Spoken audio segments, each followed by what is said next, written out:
我就知道你会来。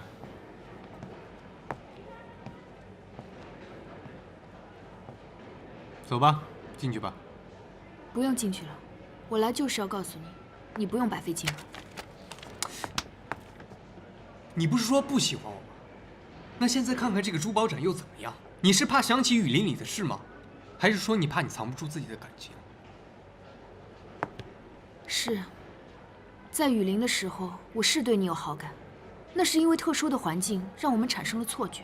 但是现在错觉已经没有了，我们就是不合适。我就不明白我们有什么不合适。我们的性格不合适。在雨林的时候，你说过我做事不婉转，我也把你当成不必要的麻烦。那你那个吻又算什么？这叫性格不合适吗？你的性格张扬自大，跟我不合拍。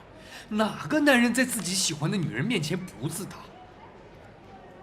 你为什么一定要刨根问底呢？因为你从来就没有告诉我拒绝我的理由。没有什么真正的理由，我不想谈恋爱就是不想谈。既然你这么喜欢，为什么不去找一个跟你一样喜欢恋爱的女生？那就不用纠缠我、考验我。因为我喜欢的是你。你难道不喜欢我吗？你扪心自问一下，你敢说吗？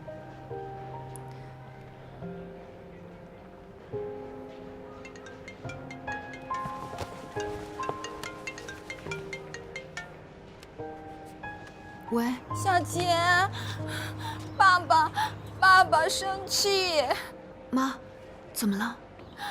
害怕，你快点回来。别怕啊，我现在就回来，别哭。我送你去。哎，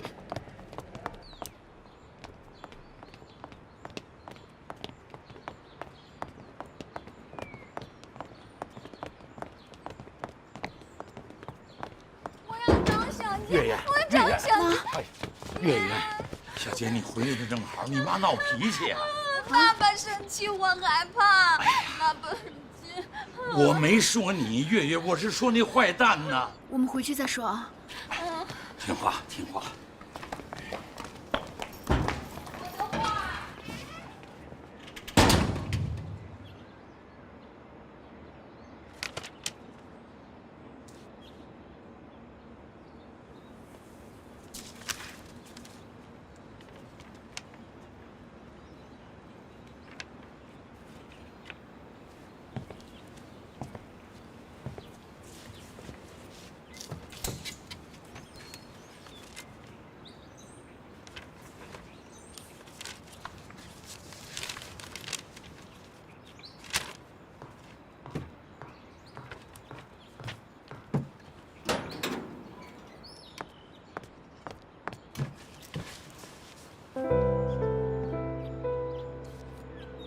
你怎么还在？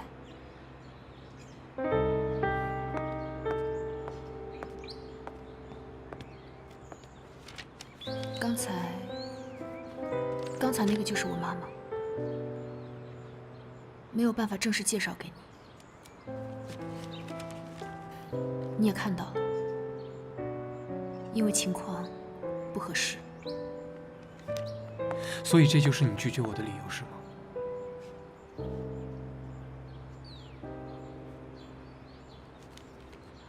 这就是我的家，我和妈妈还有外公，20多年来都一直住在这里，一直也过得挺好的，也可以一直这样好下去。我的家人对大部分人来说是一个麻烦，我不想我的家会麻烦到其他任何人。所以你才不谈恋爱，才拒绝我。谈恋爱对我来说是一件很麻烦的事情，对对方或是对方的家庭来说，将来也会是一件很麻烦的事情。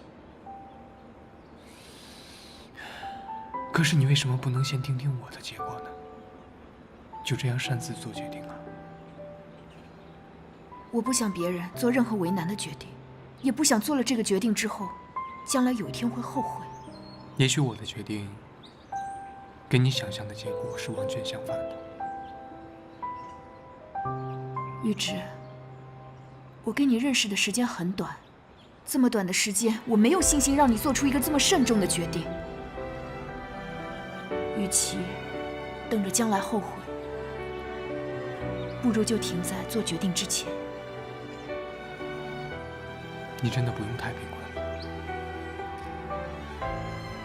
谢谢你喜欢我，但是你以后也不用再浪费时间在我身上。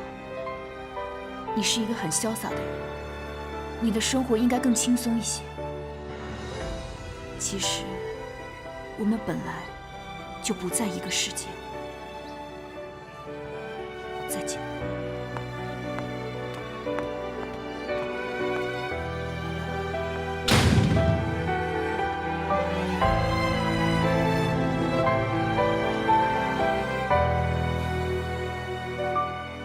你今天怎么回事？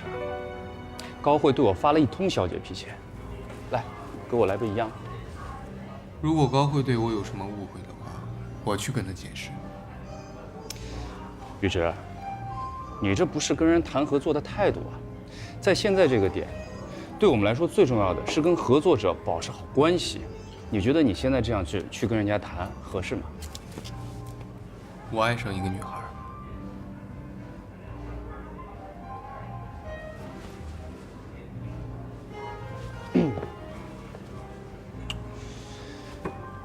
在现在这个档口，对你我的事业来说至关重要。如果你爱上的这个女孩不是高慧的话，那我劝你打消这个念头。我今天跟你说，我既然开了这个口，我就不打算放弃。我不该干涉你的私人感情问题，但是你不要忘记你是为什么会过来，你更别忘了你之前答应过我什么。现在高慧对你有意思，这是多么千载难逢的事情。与其找一个折腾你的、让你痛苦的、对你没有任何帮助的姑娘，你倒不如对高慧好好的上点心思。如果你够聪明的话，从今天开始，扔掉一切不必要的包袱，忘了那个姑娘。